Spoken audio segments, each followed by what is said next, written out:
I've done this stuff for what, 35 years, 40 years. I started collecting back in the 80s.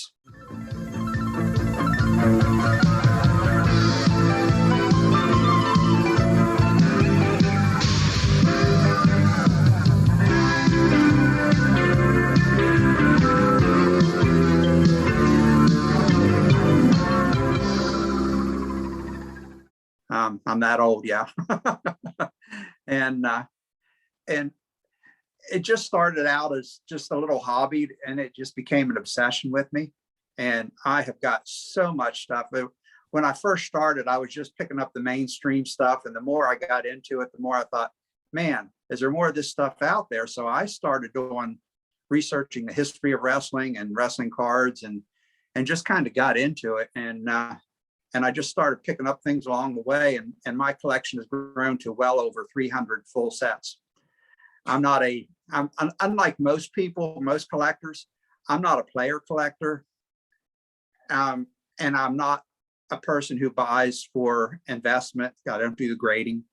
I just collect raw cards. And a lot of people go the opposite route. They do the grading issue. They do just the player collector. I'm a set collector. Just because I guess my OCD kicks in. If I have one card out of a set, I'm not satisfied with that. If I know it's a 72 card set and I have 3 cards, I want those other 71 cards, 70 cards. So I just, that has always been my mindset, be a set collector. And because of the way things have changed in the collecting industry these days, I can't be a set collector like I used to be, because I was a completist. And with parallels coming on right now, there's no way to be a completist with parallels anymore, because there's no way I'm going to complete every parallel set that's out there. So I just try to go for a base set and whatever insert sets are with the set, and just call it one and done. Recently, I don't know if you've checked out my page or not on Twitter, but I've become pretty well known as the indie card specialist, because indie cards, they put out a set and they just put them in a box, and you buy one box, one and done. You've got the whole set. You've got everything. So I can kind of be that completist and get that little bit of completist feel to it again, So I've got all kinds of stuff, but like I said, I've got stuff from back in the 50s, which I have a couple of those in front of me to show you. I've got modern day stuff. I've got vintage stuff. I've got all kinds of stuff. I've got probably 85 albums sitting behind me full of just nothing but wrestling cards. Man, that's unbelievable. Joe, what was that set you were showing me the other day? The 50s wrestling set? I forget. Oh, it was a 1954, 55 Parkhurst set, I think. Mm-hmm. I've been spending a lot of time on WrestlingTradingCards.com after talking to Tony. Me and the other Joe, we've been collecting for a long time, baseball cards and other stuff for the most part. And Joe actually kind of put me onto the wrestling and the non-sports. I've been into wrestling my whole life. So it's just a cool thing for me, because I'm learning about a new branch of the tree, and it's cool to hear. Like, one of the things that I've found that I dig about, going back to what you were saying, I like that wrestling cards don't really have parallels, or they didn't. Now it's getting crazy with all the parallels, so that they can print a ton of cards. But, that's really a charming thing about it. Like, there's no parallels, just complete the set. Mm-hmm. And sets are awesome. I could personally, if I had to start over, and I think I told this Tony and I told it to Joe many times, if I could start over collecting baseball cards again, I would just buy sets and graded cards. Mm-hmm. So the cards that I really want, I haven't protected for the most part. It's the reason why we grade cards, and then I have the whole sets. So I do like the set collecting aspect. I understand the OCD aspect of it, of like, wow, I need to. Then, what happens is I complete all these sets, and then I break them up and put them into all these different A to Z cards. It's just insane. So that's great. Yeah. The great thing and about collecting is there's no strategy. Everybody has their own strategy. It's what you like and what floats your boat, right? Because, Joe might want slabs. I might want to collect sets. You might want to just by raw. And so that's what I love about collecting is there's no right or wrong. And it's great to hear everybody's stories and what they do and how they, go upon collecting. That's what I've always said. Collect what makes you happy. There's no right or wrong way to collect. If you like a player, be a player collector, be a player collector. If you want to go full on sets, like I have, do it. It's whatever makes you happy. There was a set or two I found along the way that people contact me. Did you see this set? Did you get that set? Yeah, I saw it, but I didn't got it. Well, why not? I thought you liked cards. I said, well, I do, but I've looked at that set and I just don't like the look of it. There's something about it that doesn't appeal to me. I'm not going to spend my money on it. And they said, so even though, yeah, I've got a lot of stuff in my collection, there's some things I don't because I just didn't like them. I didn't want them. So, you just got, and me, I'm retired now and I'm on a limited income. I just got a fixed income now. So I got to be very selective now what I buy. When I was working, I was making pretty good money. So I had a lot of time and money I had a lot of money to invest in it and not enough time to hunt it. Now I've got all the time in the world to hunt it, not the money to buy it. So I'm kind of between places there. So I did find a couple of things that I rewatched the interviews you guys did with Tony and the one you did with David Peck this afternoon, just to see where you guys were going to and what you've covered and what you haven't. So I didn't repeat everything, but I do have a couple of things that I could show you if you want to include this in on the video and get started here. Whenever we kind of already started, I think, because you introduced yourself so well and it's flowing well. So we should just go with it, I think. Okay, that's fine. That's fine. First of all, too, if just for your knowledge too, everybody in the wrestling hobby knows me as Chuckster. My name's Chuck, but everybody, so you can call me Chuck or you can call me Chuckster. If you say Chuckster, everybody's going to know who you're talking about because I'm kind of pretty well known now on Twitter. All right.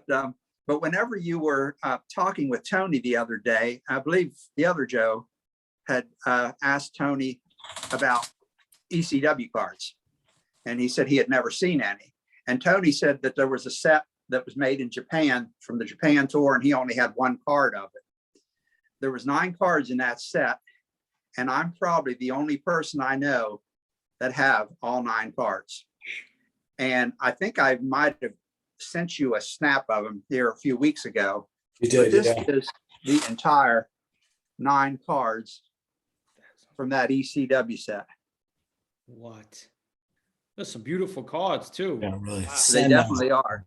Now they're unnumbered, and on the back, the blacks are all in Japanese, so you can't really, unless you can read Japanese well, you can't really tell what's on them.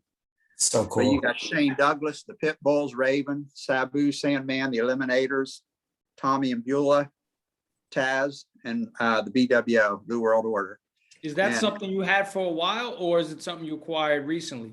I have had this for probably 10, 15 years. You remember how you got it? I do. I got it on eBay. I was flipping. I do eBay searches a lot, and it was back, probably in the early 2000s. And I saw a set of them, and I'd never seen them before, and I didn't know what they were. And it was only a few cards, and believe it or not, I paid $35. At the time, nobody knew these existed or what they were. And I thought, well, it's ECW. I like ECW. I'm going to get those bad boys. So I went ahead and got them and just put them in an album and almost completely forgot about them. And all of a sudden they've just blown up, and nobody has had, I don't think any, I haven't run across anybody that still has a full set other than me. There probably is some people out there that do, but I believe Tony said that they were released originally in VHS tapes in Japan. I didn't know that. I got that from Tony when I was watching him talk to you the other night. I'm one of Tony's senior contributors. When he started back up just this past year, updating his WTC site. WTC, please give us a little promo. He reached out to me and he said, well, you're kind of like the indie card king, and you're the set collector. Can you help me start building some of these sets? Because they stopped really putting things together in about 2014. And I said, oh, sure. Yeah, I'll be glad to help, because I got all kinds of free time now, you know, and of course COVID hit, you couldn't go anywhere. So I had plenty of time sitting in front of a keyboard, and I just started sending him, and then he picked up 2 other people along the way. The 3 of us are kind of his old team now. Paul and Ann from the Wrestling Card Price Guide. If you haven't checked that site out yet, that's a site you need to check out.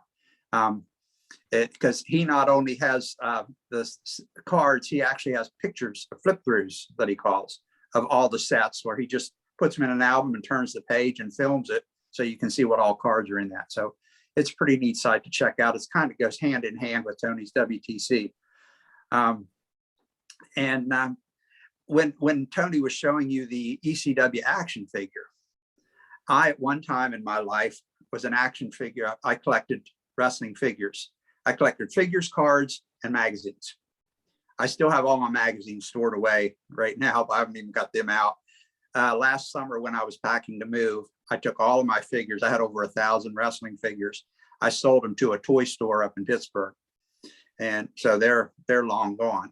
But before the ECW ones went by the wayside, I got all of the cards out of the figures. Nice. And here's this is all of the there's a couple of pages full of them. That's awesome. And they all come out of the Bash of the Brawlers ECW figures from old San Francisco Toy Company. And I think there's a couple more pages. I mean, I can show them all, or just kind of give you an idea of what we got here. Yeah, you can show them all. That's really cool. And because I didn't want to overkill with pictures, but yeah. Raven. Yeah, Raven's cool. The Van Dam. And this is the last one. It's got Sabu and Rob Van Dam. So those are the only 2 true, really full sets of ECW cards that I'm aware of. Now there are some ECW wrestlers in the old Japanese BBM sets. I unfortunately don't have those. I do have tons of Japanese stuff, but they're really early stuff that I have on that. So so that was kind of something neat. Another thing, if you're going back on the history of trading cards, I know you had kind of wanted to know how far back they go, and Tony told you like back into the 1800s. Actually, I have some from like the late 50s, early 60s. There was 2. I know you had talked about the Parkhurst that you had, and that's a pretty decent set. I don't have the whole set. I've got pieces of it. It's really hard to find them in good condition, and sometimes people will put out reprints of them, and I don't want to reprint. I want originals. And the hardest ones to get are just so expensive. So I don't have a complete set of the Parkhurst, although it's a nice looking set. But there was a company in Chicago back in the late 50s, early 60s. It was called Exhibit Supply Company. And they took black and white photos and put them on cards, sold them out of vending machines. And they're not quite card size. They're more of a postcard size, but they ended up with some decent stuff like, well, here's one of them. Here's Antonio Rocca. Sure. Wow. Yeah. That's great. And so I've got several different ones. Roger McKay, they just did some really decent stuff. Yeah,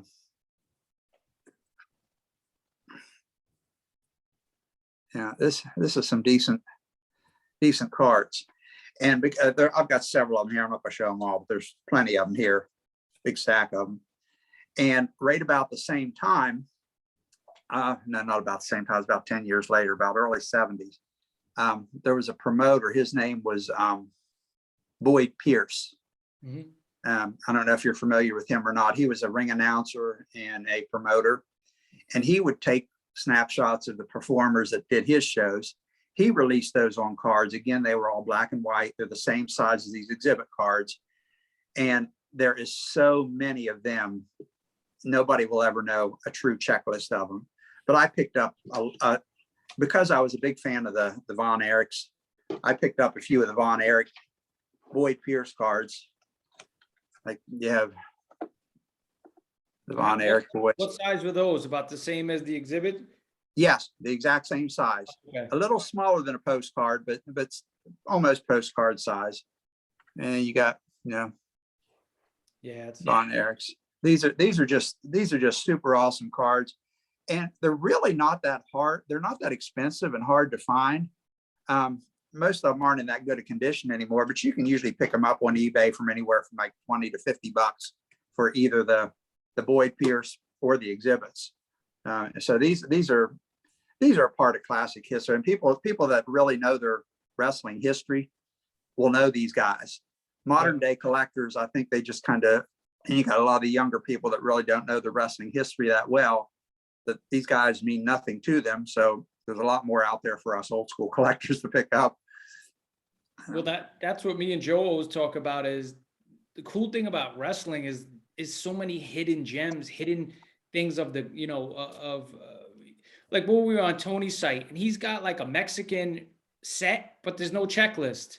Mhm. Like that amazes me. It's like, now I want to go find how can I find who's, and you don't get that with baseball or other sports. It's just wrestling is so untapped, I feel, even though we have people like you and Tony and, David that know so much and have dug and found so many things, but I feel like there's so much more to learn about wrestling and the hobby. I've been collecting, like I said, for over 35, almost 40 years, and I'm still finding out new things that I didn't know existed. The stuff that Tony just put up on his site from, where was it? India. I had no clue about those. I knew about one or two small sets. I didn't know there was 40 some sets. That just kind of blew me away. And I'll just laying right here in front of me. I know the other day when I was watching Tony's video, you had said that you were a pretty big RVD fan. Yeah. TriStar, when they were doing the TNA stuff, they did the most amazing memorabilia cards, and they did what they called impact size memorabilia, because most memorabilia has a little tiny circle of a swatch of a black piece of t-shirt, and that, did that person really wear it? Didn't they wear it? They put out, I found this RVD while I was going through my stuff today, just to kind of give you a little taste of what TriStar did. This is the impact size. That whole thing is a piece of the shirt. Wow. And they've actually show him wearing that shirt on the card. That's unreal. And they have different parallels of this. This one's numbered to 199, but then they have lower numbered parallels too. But that was just, I thought, well, I'll just bring That is that so out. cool that they show him with the outfit, the same out. That makes it even more cooler to me. It does.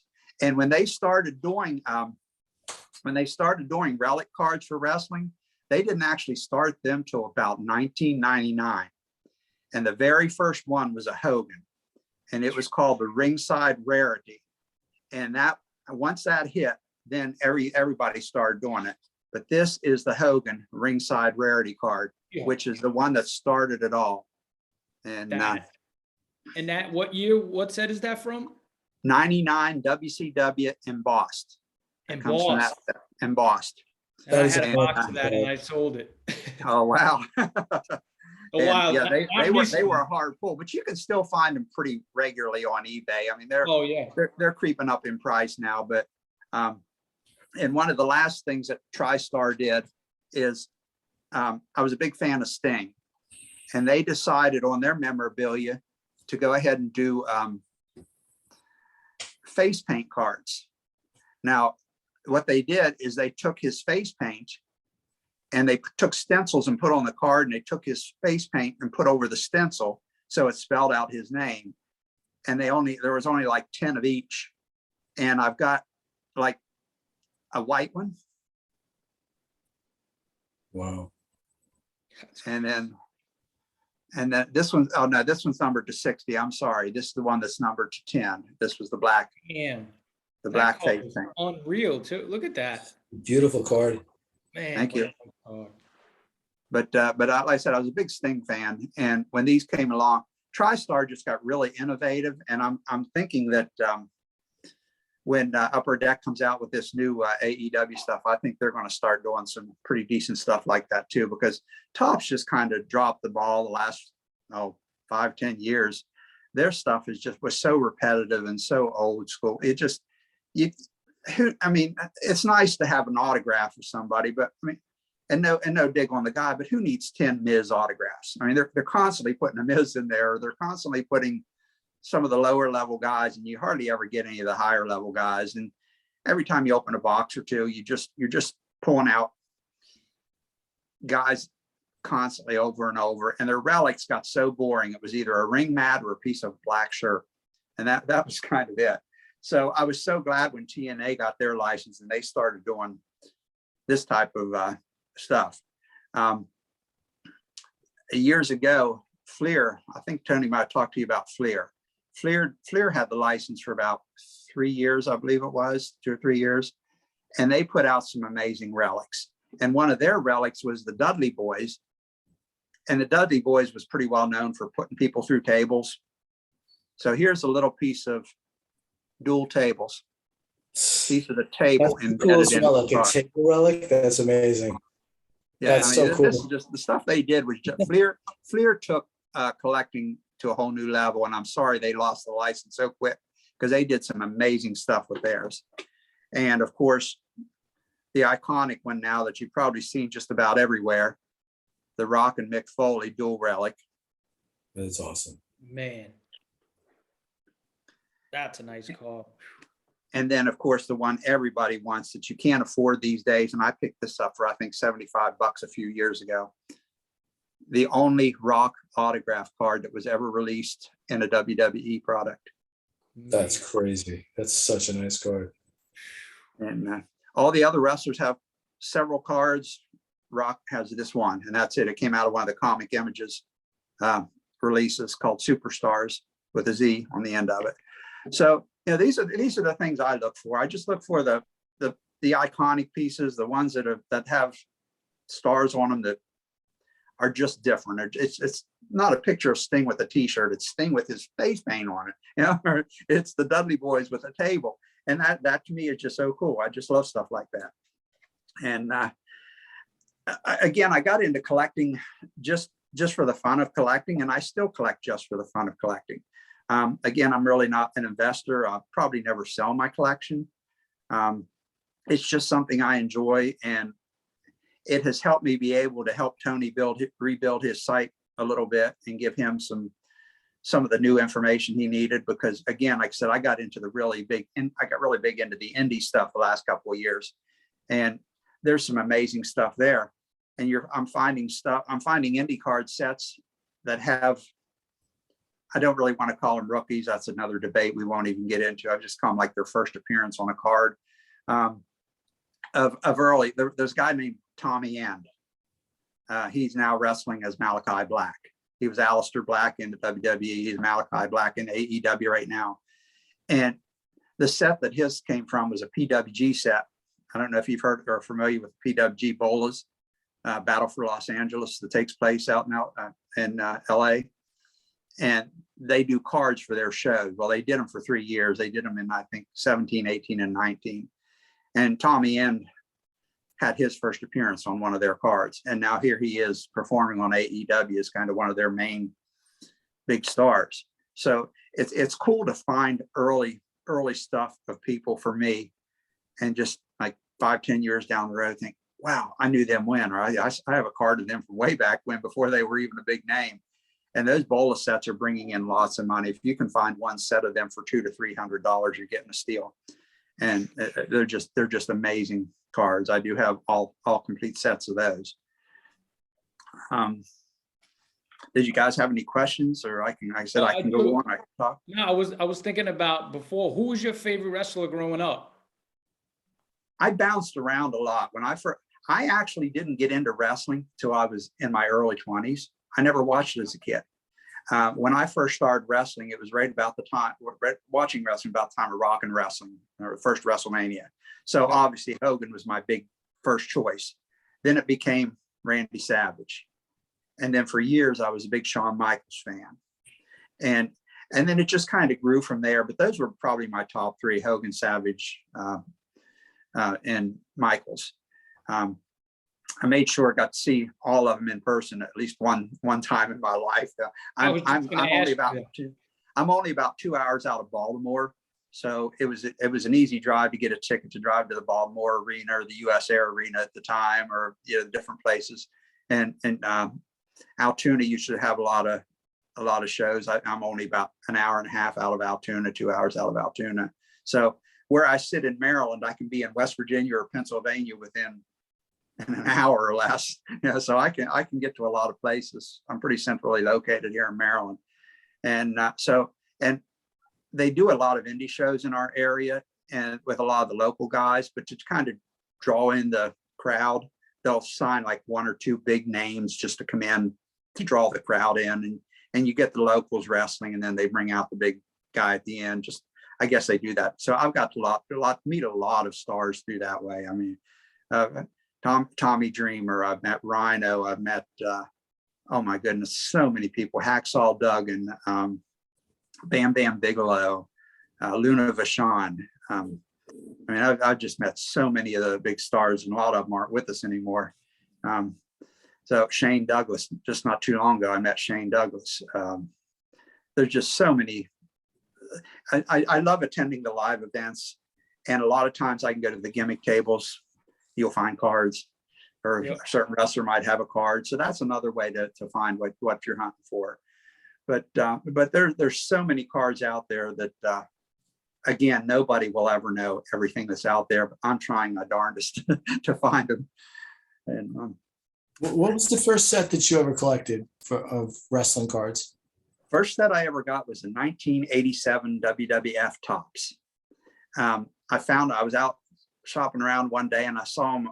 That's back when you'd go into any kind of gas station or a little roadside store, and they'd have boxes sitting on the counter, and you'd pick up a pack or two. And I saw a couple and I picked it up, and I thought, hey, these are pretty cool. And they're a really iconic set right now, and it's pretty well got its own little following.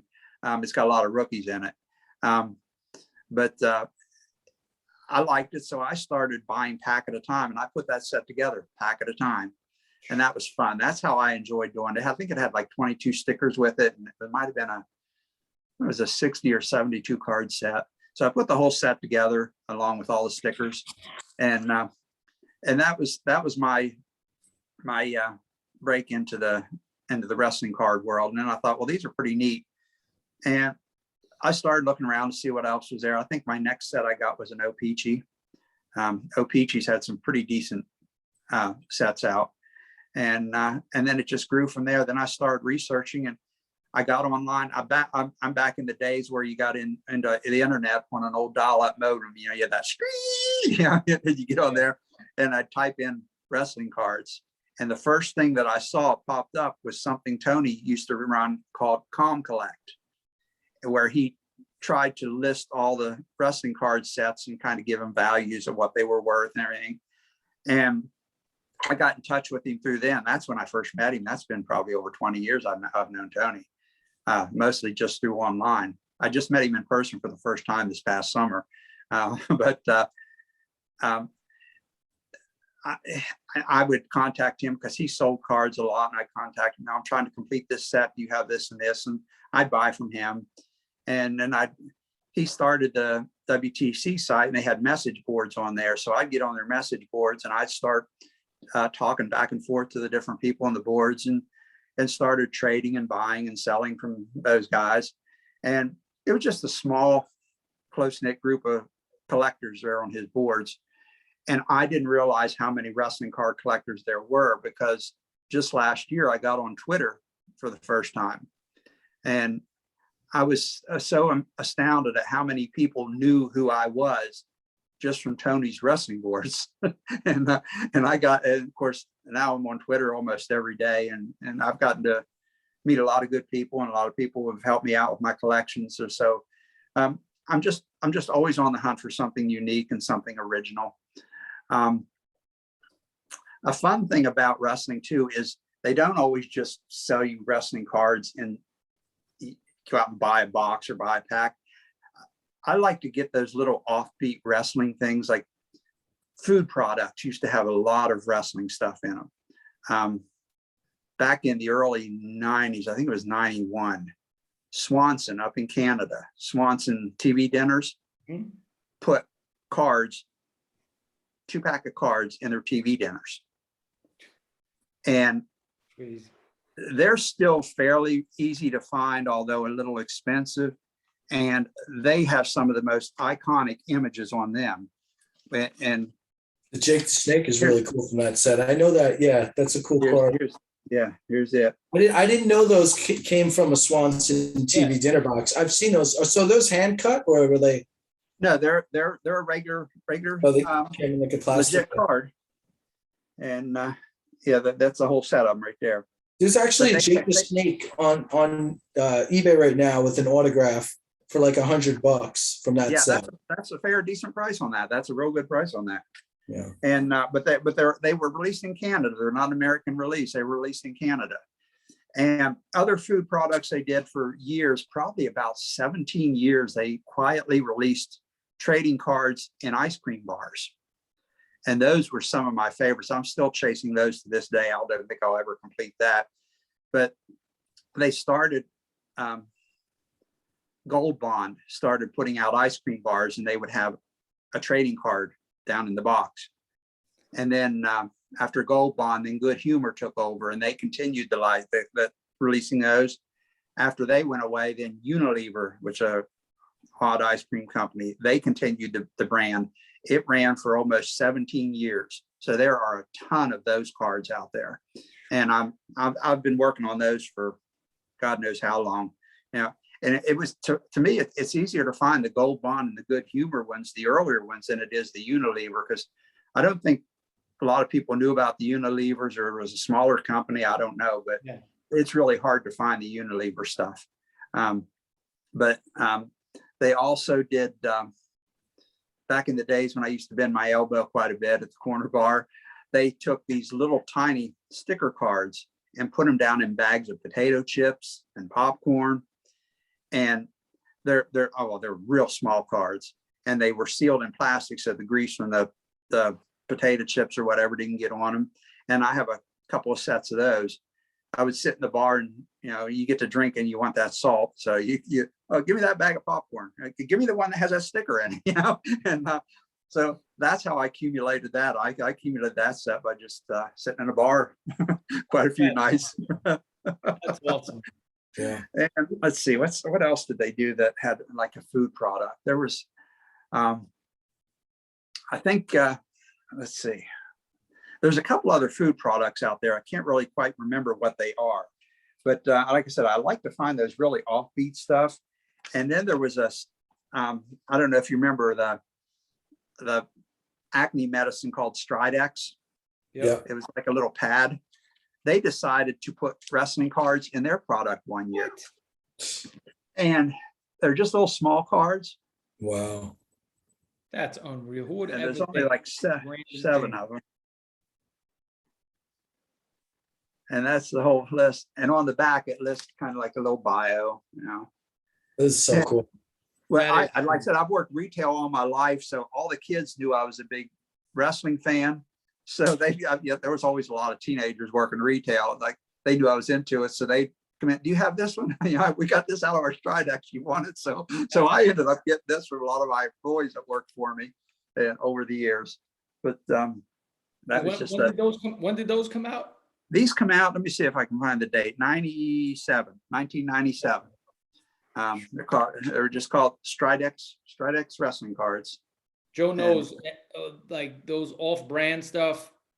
Mhm. Those are the stuff I go for. Not all the time, but it just intrigues me Mhm. that you can. It goes back to baseball. I mean, other sports they did it too.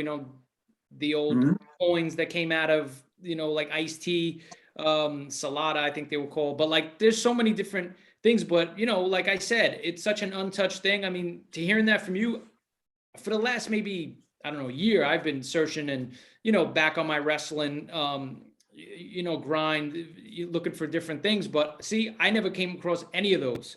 So by you, just I because mean, you search eBay or look around, I've never seen any of those that you just pulled out. So Yeah. pretty cool. That kind Yeah, of they're stuff. around, but you really got to do a specialized search for them. You can't just put in wrestling cards and these Yeah, pop you have up. to know about them a little bit. Yeah. Exactly. Yeah. So and some of them are a hard find and some of them are easy. KB Toys used to have a set. Whenever you would buy like $10 worth of action figures, they would give you a little plastic pack with about 3 or 4 cards in it. And sometimes there would be duplicate cards, whatever. So and again, me being a figure collector at one time, it was easy for me to end up, yeah, I kind of bought our KB toy store out of all of them just so I could get them. But they were called Get Real. And it's just kind of like a learning curve for, kids just to kind of get real. Those are really, really nice Well, look at- cards. Yeah, look at Beautiful cards. man, those cards are nice. So nice. I love this stuff. We all really dig, like, especially with baseball cards, what we call the third party cards, cards that come out of, products that license them or whatever. But more intriguing, I think, is when you're telling me about something that comes out of a video cassette or something that is in a vending machine, that there's only 2 cards, like the 82 Cosmos, where there's only 6 cards in the set, like stuff like that. I'm just like, wow. I mean, it's cool. Swanson's a huge company, and Drake's cards, I have a ton of Drake. I was making Christmas ornaments with the baseball cards from Drake stuff, like really cool. But, with the wrestling cards, like those Coliseum video cards and like, just stuff like that is pretty intriguing. I know me and Joe, we love that kind of stuff because it's just, how do you find out about it? You have to know about it. So exactly. Really cool. When I was growing, well, not when I was growing up, when I was a young man in my 20s and so, and there was a Blockbuster that sat right across the parking lot from the bar that I hung out in all the time. And we go over and rent the Coliseum videos. And when you did, they gave you 3 wrestling cards, and they were all perforated. They were like all together. And I still have all of those. I've got, because I just went in every week and rented a new wrestling video just to get the cards. You And still have them connected? I do. Yep. I didn't break them apart. I left them connected. So they're in one of these books back here, but I'm not sure where they are. And then the kind of the final, when you're talking about off-brand product, products that come out of brands, the little kind of convenience store called Circle K released trading cards, and they had little scratch offs on the bottom of them. Like you'd scratch it off, and under it you might get like, a free drink or a free hot dog or something like that. And they put out a set of cards with really classic, iconic stuff, and I have all of them with the scratch off still intact. Wow, that is so cool. Those cards look so Condition. savage. That savage is crazy. That's savage, yeah. And here's one of my favorites of all time. I love George Steele. Oh, Oh, wow. the animal. And Circle K. Who's that? Honky Tonk? Honky Tonk Man. yeah, and Steamboat. Ricky Steamboat, yeah. And here's the Snake. He's back again. Oh, the Killer Bees. Killer Bees. Tito Santana. It's Come really on. cool. Is that the Can-Am connection? Can-Am Connection. You got it. Cool. Hacksaw Jim Duggan. Wow, what a set. Everybody in this set's incredible. This is an incredible set. It is. And here's the last page. That is Miss Elizabeth Andre to top it off. Wow. And of course, the Iron Sheik. Is that the British Bulldog? It was sideways. Bulldogs right here. Yep. Very, very. That's like the That's classic Circle K. 80s. Like that's it. That's the who's who. yeah, all And the legends. they're perforated like right here. And you would tear that off and rub out that little silver scratch off to get whatever prize was underneath. So most of them that you find online now are just the card without the scratch off piece. To find them with the scratch off still intact is That reminds me of the tobacco cards, the Red Man. They had the little strip on the bottom, and most of them you find with that strip, because that's how you got the free tobacco. You had to bring that in. So did you get those as a set? No, I just picked them up over Randomly? a period of time on Oh. eBay. Just, I think somebody might have had the whole set on eBay one time. And because it's only been the last year or two that the cards have just gone sky high price wise. Back in like 2015, 2016, you could still get some pretty decent prices on cards. And now, because of the pandemic and everybody got into their wrestling, and it just drove the prices up pretty high. And they've kind of got a new floor now, or new ceiling, or whatever you want to call it. That even though they're coming down a little bit, they're not coming down to the levels they were several years ago. So I'm glad I picked all this stuff up when I picked it up. And just being the hardcore collector that I was, it was just something I needed to get, And then Tony was talking about his the Imagine set that had the autographed cards, the black and white set. And he showed you 6 of the 8, and I think 5 of the 8 or something. He was hunting a couple. I got all 8 of them, and they're all autographed. That's such a cool set. Yeah, I remember him showing that. Buddy Rogers. Yeah, but Buddy was always one of my favorites. So, that's incredible. yeah, that's all the 8. Now, another cool story I have heard about these autograph cards. I don't know how true it is, but it's a cool story, whether it's true or not. I heard that Bruno Sammartino was very instrumental in getting these autographs put together. He got these cards and took them to all of these guys and said, hey, we're putting this set together. I need you to sign this stack of cards for me. So that supposedly is the story I'm hearing, how all of these got signed was thanks to Bruno. And if he did so, that was great. If he didn't, it's still a heck of a good story to hear. You know? And but you're going to find a lot of these online that's autographed. And the way to tell whether it's a legit autograph that came out of this set, now it's probably a legit autograph on it, but the way to tell the ones that came out of the set is the set ones had a gold border. All of the base cards had a blue border, and there is a ton of autographed blue border ones online. And not saying the autograph isn't real, it's just that somebody's taken them and had them signed, but they didn't actually come out of the set, or somebody's just done that personally. So these are the only ones that actually came out of the set, and they got to have that gold border around it to be considered legit. That's unreal. And That's incredible set. Another set with just legendary wrestlers in it. Right.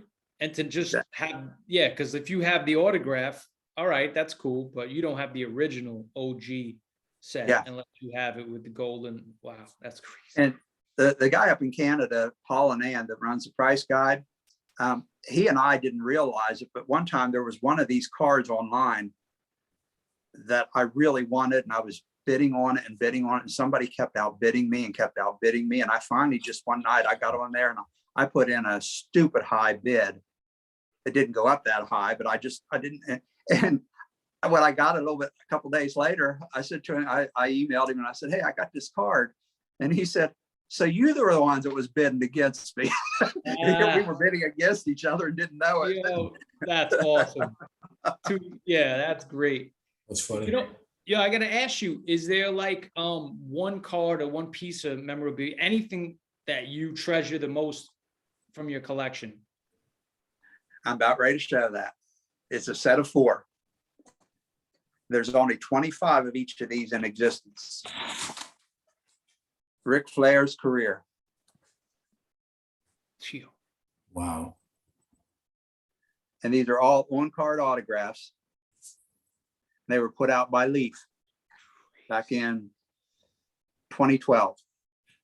Leaf, like the new Leaf, which I know is not the old Leaf, but the new Leaf has done some of the coolest cards, like some of the best modern cards being made. Or I know that with the baseball, they don't have the logos or whatever, but Leaf, especially with autos and stuff. Wow, that's a beautiful set. That is unreal, man. Now they have lower, these are numbered to 25 each. They have some that's numbered to 99. I think they have some that's numbered to 10 and to 5. And then they have a 1 of 1, and they have all the printing plates, and they're all autographed. But when I started getting these, I thought, well, I've got 2 of the 25s. I may as well try to get all 4. And it took me a while and a lot of money, but I ended up getting all those critters together because that's kind of the centerpiece of my collection. I really like that. There's another set that I have. I'm still working on. I need 3 cards left, and I think I might have one of the 3 heading my way in a couple of weeks. There was an independent company called Chikara.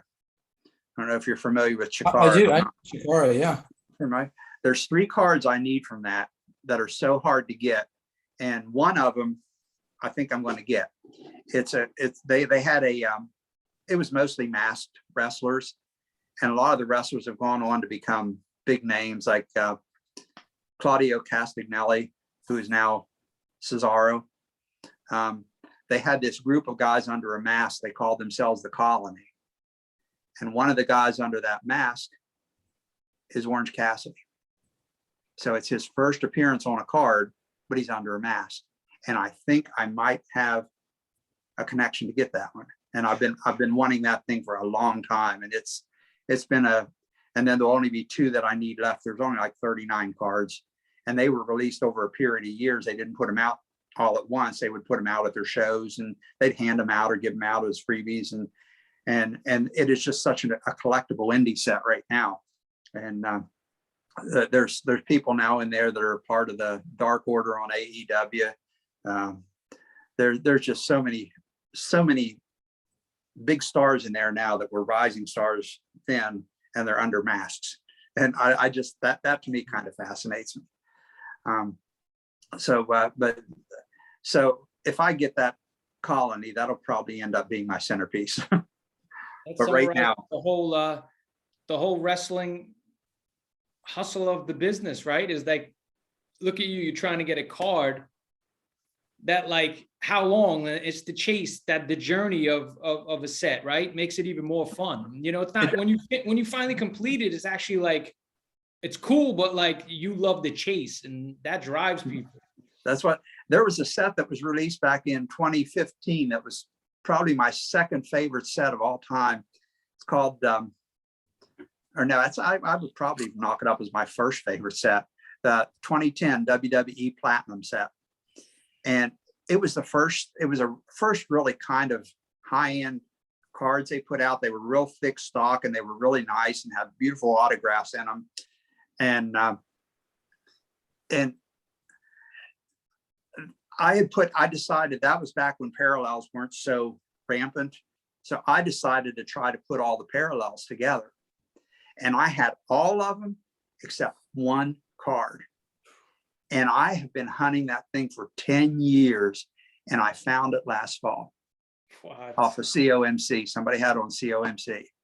And are you kidding me? You know, I mean, I even had my friends that don't even watch wrestling or know wrestling hunting everywhere for it and searching eBay. And I finally found it, and it was Kelly Kelly. Who knew Kelly Kelly was going to be so hard to find? So I have, out of the 6, well, they had a base set and 6 parallels. I now have the base set and 5 of the parallel sets put together. The only parallel set I don't have put together is the 1-of-1s, and I'll never get that, because who's going to give up a 1-of-1 once they pull one? You know, you're not going to get that. So I didn't even chase that. But so you got all the other parallels. Like, I don't know how many parallels were in that set at the time. There were 6 sets of parallels, and I have 5 of the 6. Wow, And there that's were a lot of 125 cards in the set, and one of the parallel sets was only available in retail boxes at Walmart. So, and then the rest of them you could get through hobby boxes. So it was really difficult to put those together, and it took me almost 10 years to finally put all them together. I was going to ask you, like, I know, because I watched part of, with you and Tony, a good part of it. And you said that in the past, you like to collect sets. Now it's more expensive. I was going to ask you, what was your most challenging set? Maybe was that it? It would probably have to be that. Yeah. And I think it's just because I liked it so well. I really wanted to complete it. And it's just that if you seeing the card online or a picture of it, it's one thing. To hold that card in your hand and look at it, they're all just amazing cards. Because I don't know if you're familiar with any of the more modern stuff. I guess the best thing to compare it to would be one of the modern day Undisputed. They're the real thick cardboard cards. And, yeah.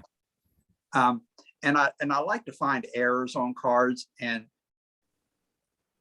while the Platinum was almost perfect, they made one error, and it was such a big error that it just kind of ruined those 2 particular cards for me. But it's still part of the set, so I kind of gotta love it. They took the Road Warriors, Animal and Hawk. They have their pictures on the card, but they reversed their names. They have Hawk's name under Animal, Animal's name under Hawk, and they did it on all levels of the parallels, on the base set and all levels. Every one of them are like that. So, did they ever correct the error or no? Nope, never corrected it. And at the time, I remember a lot of buzz online between Tony's boards and blowout forums and everybody talking about it. And they never did a correction, so it just stands as it is.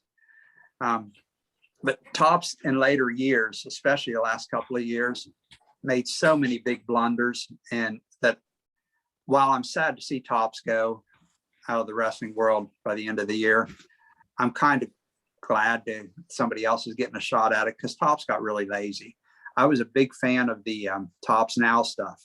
I have every Topps Now card that was released. That was an online card that you had to, after the day after every pay-per-view, they would release 4 or 5 cards from that pay-per-view. And They you do it only had on, they do it, they print it to demand. yep, it was an Yeah, on like demand. they do it with baseball as well. Yeah, It's a yeah. cool product. And I have, I mean, they did it since 2016. They just ended it this past year. And I have every one of them. But they started getting lazy with it. They were putting wrong names on the back of the card. They were, one of their sets, it was called This Moment in WWE History. It was the Boogeyman, or no, it was Jeff Hardy card, and they put the Boogeyman's information on the back of Jeff Hardy card. So they never corrected it. Now they made a few errors with their living set, but they did correct those. They did send everybody out corrections on their living set. That was the only one. But they just got so lazy, and their main sets that the mainstream sets that they would release just got so repetitive. You have the same cards in every batch, and the cards just weren't that good, and the insert sets kind of stunk. You got the same autographs in every box, and it was just, it got to the point where I just stopped.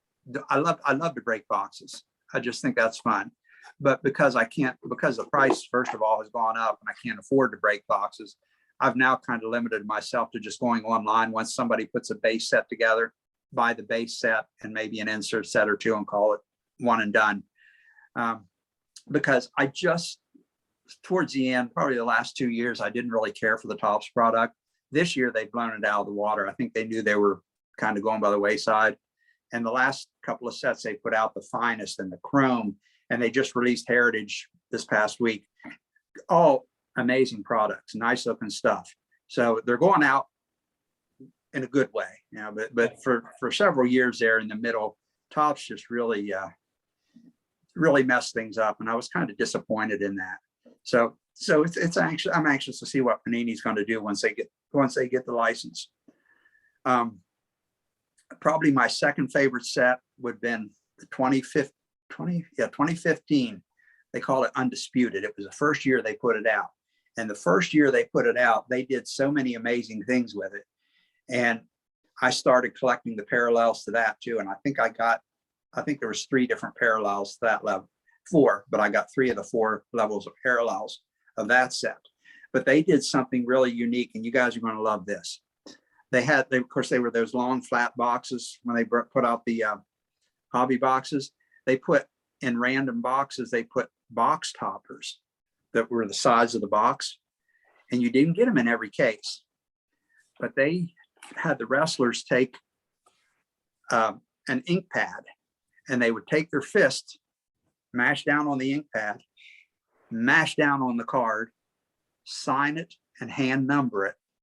And they only made 10 of each. There was 21 wrestlers. And I was lucky enough to get 3 of them. Here we have my favorite, Dean Ambrose. Yeah, that's cool. Man. And up in the corner over here, you can't really see it, it's numbered to 10. And he's hand numbered it. And then he signed, the way he signs is DA down there at the bottom. Yeah. And I got Mark Henry. Sure. And I got Rusev. Nice. I think Rusev is incredible. That guy's one of the only wrestlers I find entertaining. I mean, I don't know what he's doing now, but I remember, like, I'm going to say 5 years ago, the WrestleMania, when he comes in with the Russian tank. It was incredible. I remember that. That was incredible. That was like he is now in AEW, and they call him Miro, Miro, Miro. Okay. And he was their champion here for a few months. And I got to meet him this past summer over in Pittsburgh. And he's huge. That's one huge dude. Let me tell you, he's a big guy. And but it's things like that that kind of fascinate me. The Tops Now product too that we were talking about, occasionally they release on-demand sets instead of just a card or two where they put a full set together. You can buy the full set. They did one this past summer that was the, I think it was called 30 Years of the Dead Man for The Undertaker. And you could buy just the base set, or you could buy the base set with a special insert card with it. Well, obviously I was going to buy the special insert set, and I got a piece of the inside of the Undertaker's casket. That's like the coolest relic ever. That is It crazy. is. Yeah. There's only one relic of his that's cooler, and I haven't been able to find it. It was released in the UK from one of their Slam Attack sets. His final match with AJ Styles, which was the Boneyard match that he had at WrestleMania a couple years ago. They have a card with dirt from the Boneyard embedded in the card. I really want That's one cool. of those. I haven't been able to find one. So, Now but that's It'd this be is my kind of thing. cool. Yeah, that's see, due to the theatrics of wrestling, the relic game is just so much better. You can put chairs, you could put like, foreign object, piece of a foreign. I mean, it's funny. That's really funny. Well, this last year they put out a I set thought called you were going to Fully say Loaded. Paul Bearer, a piece of his of ash or a piece of of the urn, like a piece of the metal urn that he used to use, like something like that. Like this is wrestling's so amazing with the relics. I never really thought about wrestling relics too much, but it's really cool. Joe has a cool one. He's just showed me tonight, but I don't really think about him too much. So that's amazing. Yeah, I love the relic cards. Now, it's got to be more than just a shirt or a piece of ring mat, though. It's got to be something really unique. And there's so much you could do. I mean, so why not take it to that level, right? I mean, they released the set, I believe it was the beginning of this year or the end of last year. It was called Fully Loaded. There was only one card per pack, but it was worth every penny of it. I didn't get any of those because they were kind of high end for me, but they had pieces of the metal chair. They had pieces of a ladder. They had pieces of a microphone. They had, of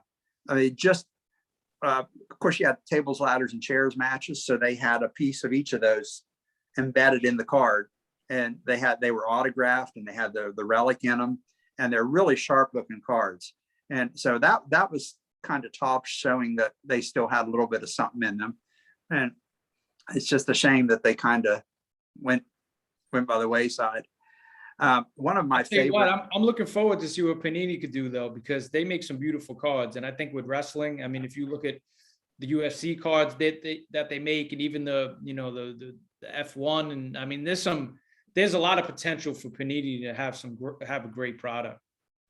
I hope so. I'm looking forward. I want something new. I just want something different, something to chase. But my big thing that I'm looking forward to is the AEW stuff from Upper Deck.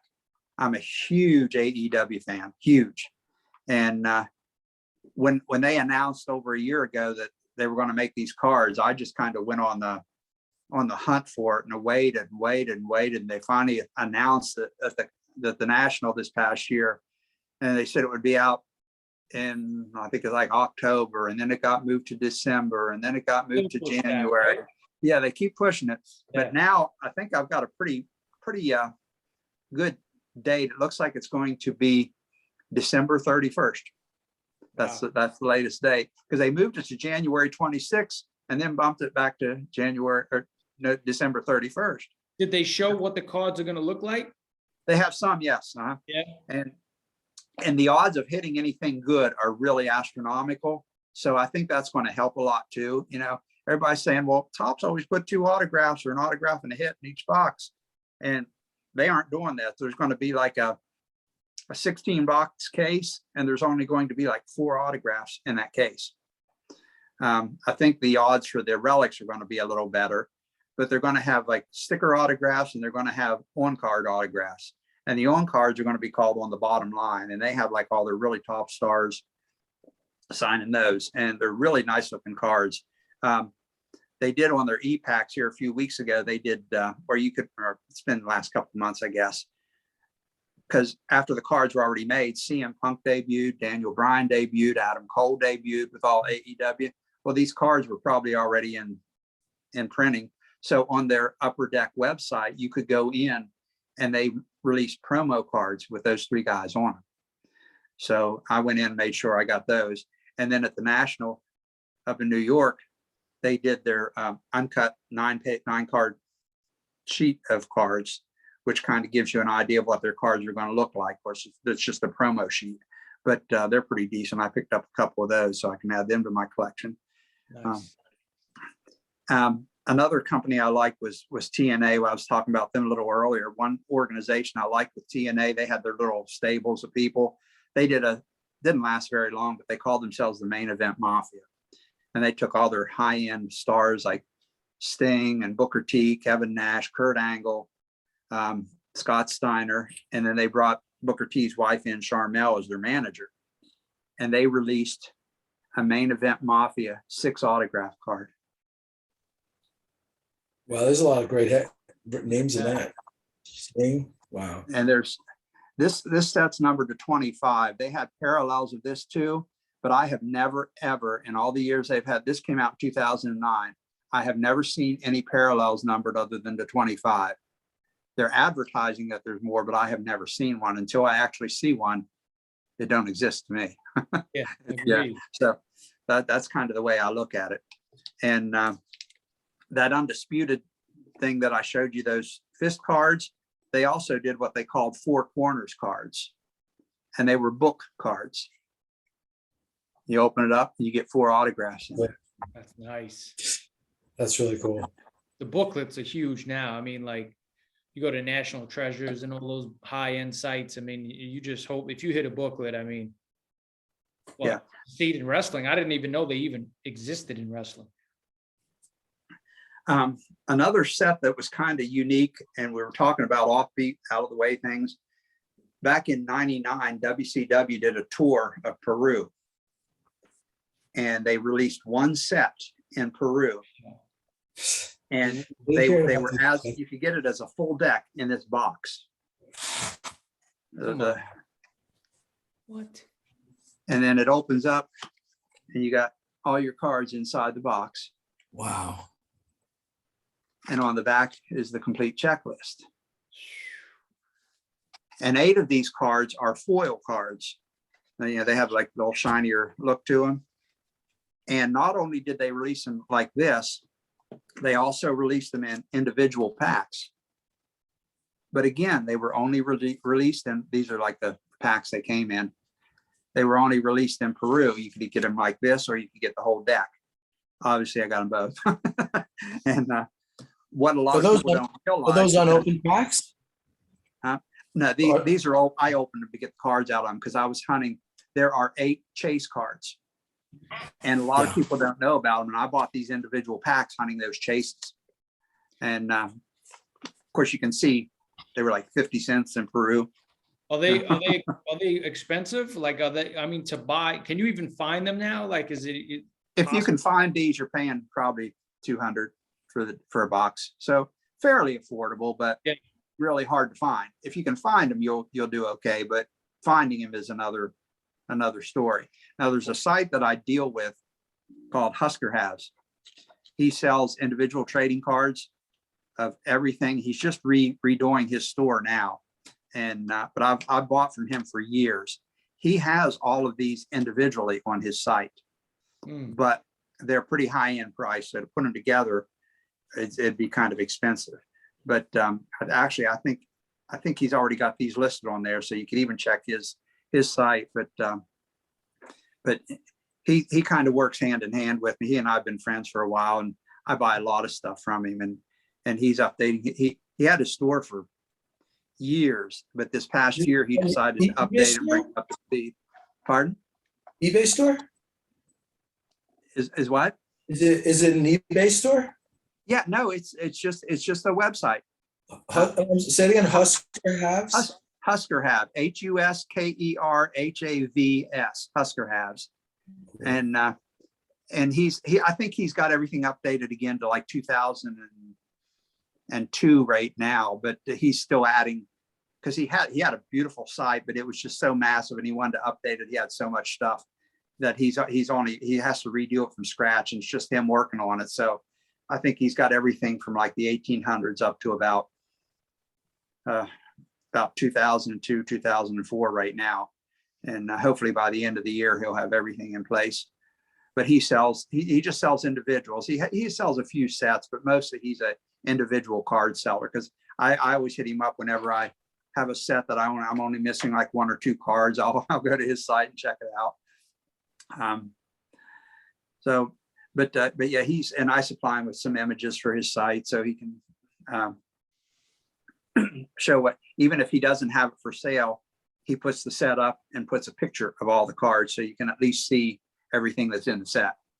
But he buys from all over the place. He buys all over the world. He was in the service for many years, and he, you know, has connections in different countries. And I've got some stuff from Russia from him, and they're amazing looking cards. I like that stuff. But like I said, you can just find stuff from all corners of the world. Yep. There was a promotion done back in, trying to remember what year it was, where you would buy a pay-per-view, and then you would get your TV bill for that pay-per-view.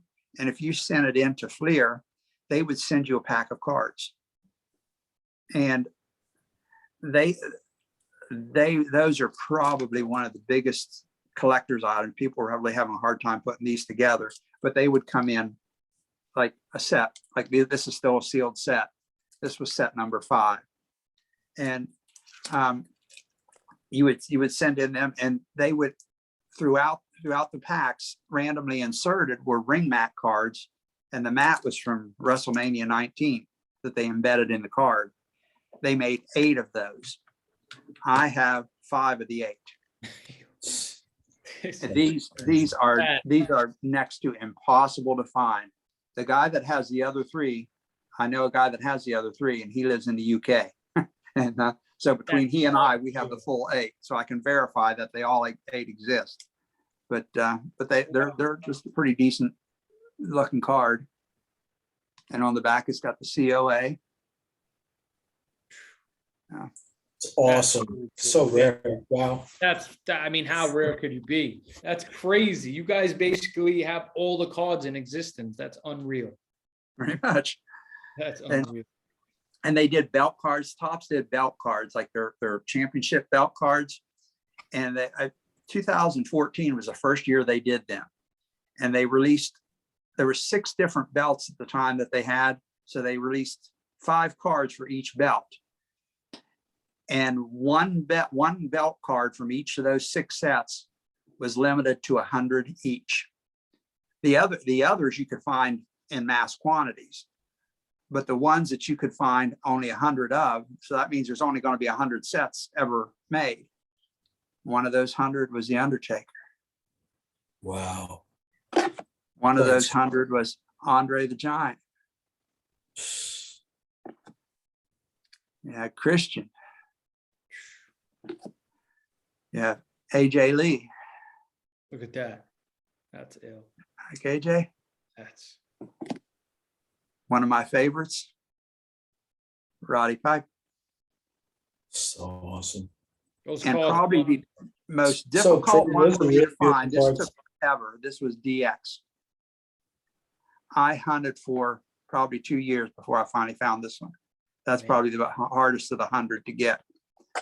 And so I've probably one of 100 people that has that full set. So that's just the tip of the iceberg of what's in this boy's collection. Oh, I can imagine. Wow. Gems. And while this is not a card, I just kind of have to show it off because I'm so proud of this. Back in 97, 96, I sent away for a book. It ended up being a manuscript. And the wrestler signed it, personalized it to me, and dated it. And it's from Luthez. Oh, Legendary. what? Super legendary. That's amazing. Yeah. That is Chuckster. The Chuckster. That's so cool. See, like that's such a collector's thing, you know, to have that. I think it's cool. You know, Chuckster, what's really cool is that me and Joe are like just collectors, really. we don't really talk. I don't think we've ever spoke about flipping anything or return on none of that stuff because we keep all the stuff for the. I mean, we'll sometimes buy stuff. We'll pull a card and sell it to buy something we love, but for the most part, this is a passion. So it's cool to talk to other people who are really into it like that. Because a lot of people, especially now with the influx of people that are collecting cards in general now, since I guess the pandemic, is that a lot of them maybe they never collected before or they just started collecting and they just approach it differently. It's fine. I don't care what people do. But many of them are not like with the collector's kind of spirit. They're just more like, oh, this is a cool thing. Let's make some money. Everybody's into it. 5 years from now, they may not be into it. So that's what kind of hurts some of our old school collectors, is because so many people during the pandemic got into collecting wrestling cards and they're not really collecting them. They're saying, oh, well, that's a pretty popular card. I'm going to buy it. I'm going to flip it and make some money off of it. And it drives the price up on the cards. And then us old school collectors who want to try to complete a set, it just makes it more difficult or more expensive for us to complete. And I can't blame somebody for doing that. I mean, that's great. That's the way they want to collect. Yeah. And that's their way of doing it. And that's cool. But they don't have a passion for it. And it's so sad because I'm so glad to see you guys doing a wrestling pod right now, because 2 years ago, there was one, maybe if one or two, that was it. And now this past year or so, they've just taken off. I mean, Tony's running one, Zan Morning's running one, you guys are running one. There's a Card Pod Foundation that has a fantastic one. Brett McGrath has one. They're just, so information on wrestling cards is now becoming more mainstream. And I'm glad to see that because we really do need more people in the hobby. And there's so many of us old school collectors and we're getting older. And we're not going to be around. I mean, I've got more years behind me than I've got in front of me. I'm 63, and we need some younger people and some young blood in the hobby to carry on and give this information and learn it and pass it on. That's why I enjoy doing these shows. I can kind of talk about them, show my love for them, kind of give some information out there. And help some new collectors along. So, and I just think it's great that you guys are doing this and that other people are starting to do this now, because the more eyes we have on the hobby, the better it's going to be for everybody. Everybody can help each other out. And the only thing I sell, I'm like you, once something gets in my collection, it kind of is locked in.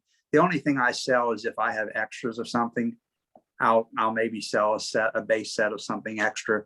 But I have very little that I'll let go of. And what you've seen here tonight is just really the tip of the iceberg of what I have.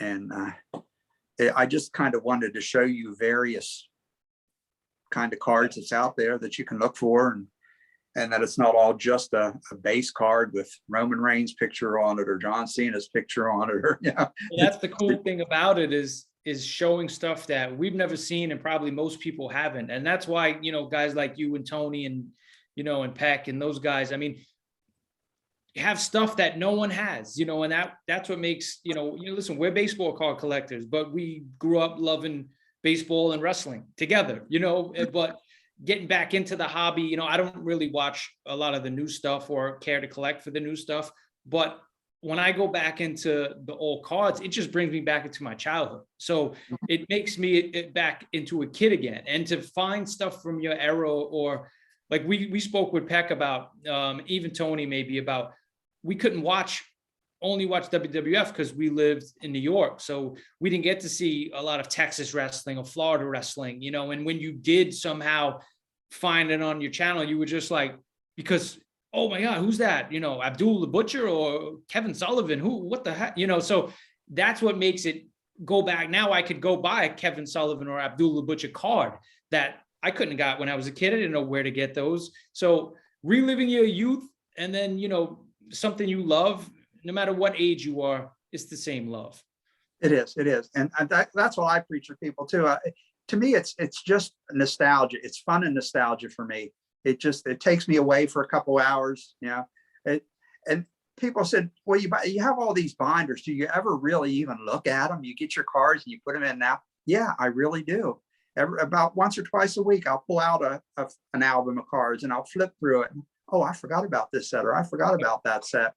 And it's just, I'll sit there and I'll read the back of the card, or I'll look at it and it just kind of takes me, oh, I remember when this happened on TV. I remember when they did this. I remember that angle. I remember all this stuff. And VHS was bootleg VHS was a big thing back when I was growing up too, or not growing up, again in my 20s, 30s. I would buy the VHS of the house shows of ECW from the little bingo hall over in Philly. I have VHS tapes of Smoky Mountain, the Cornette Run, or right. I still have one. Smoky Mountain is the best intro in the history of professional wrestling shows. Smoky Mountain has the best intro ever. It does. It sure does. And like I said, I don't have a VHS player to play them on right now, but I've still got those VHS. I'm not parting with those. And of course, that was back, even Jericho went through Smoky Mountain at one point, and the Gangsters, and you had, oh my goodness, you just had so many big names that went through there. And of course, Bullet Bob. Speaking of the Gangsters, real quick, other than the ECW, Bachelor Brawlers cards, are there other New Jack cards that you know about? There was one that he sold on his website just before he died. He had a card on there that he was selling. I didn't buy one, but I don't even know. They might still have them on there. I don't know. But he had a website, and I think his wife might have continued the site or somebody in his family continued the site until they were gone at least. So I don't know if it's still up or not. So that's the only other New Jack I can think, that's the only other New Jack card I can think of. That's interesting. Yeah, I have a friend of mine who's like, that was his favorite wrestler. So it's cool to see cards of guys like New Jack and ECW in general. It's just awesome that there are cards of guys from ECW with these, during the ECW time, not, 8 years later when the WWF bought it or whatever. But that's really cool. I love, like, especially those cards, the yellow cards. What was the card? It was like a 9-card set, was it? What was the name of the set you showed it? It had like, it was from the 80s era. Hogan. The Circle K's? Was it the Circle? Yeah, that's such a nice set. Like, so many cool sets. You're talking about these? Yeah. It's such a cool set. Yeah, that's the Circle K. Oh yeah, right, with the scratch off. Mm-hmm. Very cool. And I said I could talk wrestling cards all night and show off my collection, but it's just a fun thing to do, and I was really glad you guys reached out to me and asked me to come on. Appreciate it. But again, I'm such a big AEW fan. I got to let you know, tonight was AEW, and I missed the last half hour of it to come on you guys' show. Oh man! Oh. But you know what? My Roku has a record on it, so. Oh, all right. So I'm good. We appreciate that, though. We really appreciate that. Yeah. Totally. Yeah. This was fun. You had dropped a lot of gems on us, and we really appreciate it. It was a fun time. Yeah. If you guys ever have any questions or you want anything, please hit me up. And of course, I'm on Twitter almost every day. Send me a DM or just follow me or make a comment on my page. I'll get back with you. Awesome. Because I just enjoy talking, and as you can tell, I haven't shut up since we started recording. But there's just so much fun stuff. And again, I could do a whole show just on indie cards. There's so much of that out there right now, and that's kind of my main way of collecting now, because they're not near as expensive if you can get them when they first come out. Once they're out, look out, because everybody snags them up, and they don't make that many of them, like 150 to 300 sets each. And if you don't get them when they first come out, then they go on the market for crazy prices. But I just enjoy them because there's so many first appearances on those cards that are just really fun. But I just kind of wanted to give you an overview of what was out there, and it goes way back. And again, for me, starting in my 20s collecting, I think I've done pretty good. It's just yeah. And I didn't know the first thing about wrestling in 1976. That was when I graduated high school. About 1978, man, I was so into it. and I've accumulated all this and done the research. And of course, I follow all the different promotions and I'll watch them. I mean, I buy tapes, I buy DVDs, I just like to keep up with it. I've got Japanese deathmatch DVDs, I got all kinds of stuff. And I even have the Terry Funk Cactus Jack death match that they did over in Japan. That was just amazing. I saw Terry Funk one time in person at a local indie show here, and it was Terry Funk versus Abdullah the Butcher, and I was sitting ringside on that thing. That's And that was just amazing. Yeah. And of course, they grabbed my buddy's chair and used it to whack each other with, and of course, blood was flying everywhere. It was just so, it's just fun stuff like that. It's just this escapism, and I'm not a violent person, so I let them take out the violence on each other, and sit back and get my frustrations out watching them beat the heck out of each other. But, that's awesome. Well, Chuck, man, thank you so much for coming on. I appreciate it. We'll really looking forward to going back and watching this one over and over, because you really dropped a lot of info, even though it was like a general outline of your collection. Mm-hmm. I know I'll be going back to be looking at this one. So thank you for your time, and appreciate you missing a lot. We could have done a little bit later. No, but that's okay. I appreciate that. I can record. That's a special. I saw the best part of the show. The first whole hour was Daniel Bryan and Hangman Page, or Bryan Danielson and Hangman Page for the title. It went an hour time limit draw. So that was worth watching. That was the whole show for me right there. So, but yeah, anytime you want to talk or chat, or if you want to have me back on, that's not a problem. We can discuss other things. We can talk a little bit. I don't have to show off all this stuff. We can just talk. But like I said, again, I appreciate you guys doing what you do, and I appreciate you guys having me on.